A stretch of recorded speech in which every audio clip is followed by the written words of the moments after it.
These dangerous individuals, now imprisoned in El Salvador, will no longer pose a threat to American communities. Criticism from left-leaning sources focuses on legal challenges and human rights concerns. The decision supports national security by reducing gang influence. The White House defends its actions as necessary to protect citizens. Trump's administration showcases strong leadership in addressing gang violence and prioritizing American safety. At least 37 people have died due to tornadoes and severe weather sweeping through the Midwest and southern United States. Massive storms demolished hundreds of homes and left over 300,000 households without power from Texas to Indiana. In Mississippi, a 3.0 magnitude earthquake added to the chaos. As communities begin rebuilding, it's worth noting the Trump administration's actions to cut unnecessary bureaucracy. However, some argue this has left weather agencies understaffed. Going forward, efficiency in government should balance safety. The current administration's disaster response will come under scrutiny. New polls show the Democratic Party's favorability at a historic low, dropping to 29%. Internal strife is worsening as frustration grows over the leadership's cooperation with President Trump. Only 63% of Democrats currently support their party, an 18-point drop since the Biden administration began. Democrats are criticized for being too cooperative with Republicans, leading to calls for Chuck Schumer's replacement.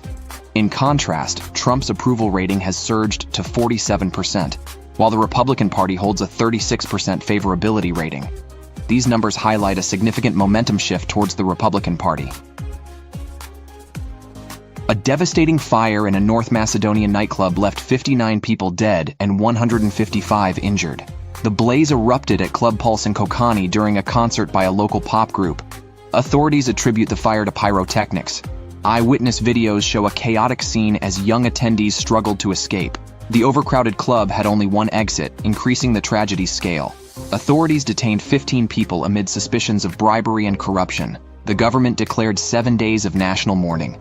Health Minister reported 20 in critical condition, stressing the nation's response capacity despite offers of foreign aid. Federal immigration agents have arrested Mahmoud Khalil, a Palestinian activist and Columbia University graduate, in connection with pro-Palestinian protests. This move underscores the Trump administration's commitment to addressing illegal immigration and anti-Semitism.